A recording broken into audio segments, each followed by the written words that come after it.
C. Joseph Vijay எனும் நான்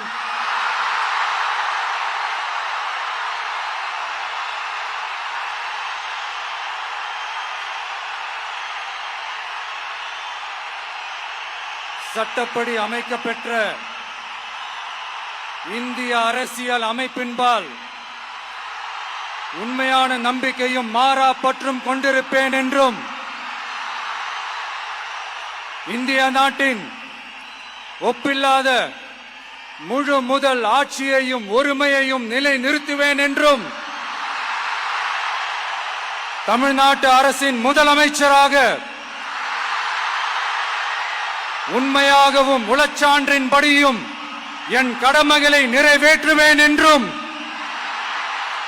அரசியல் அமைப்பிற்கும் சட்டத்திற்கும் இணங்க அச்சமும் ஒருதலை சார்பும் இன்றி விருப்பு வெறுப்பை விலக்கி பலதரப்பட்ட மக்கள் அனைவருக்கும் நேர்மையானதை செய்வேன் என்றும் ஆண்டவன் மீது ஆணையிட்டு உறுதிமொழிகிறேன்.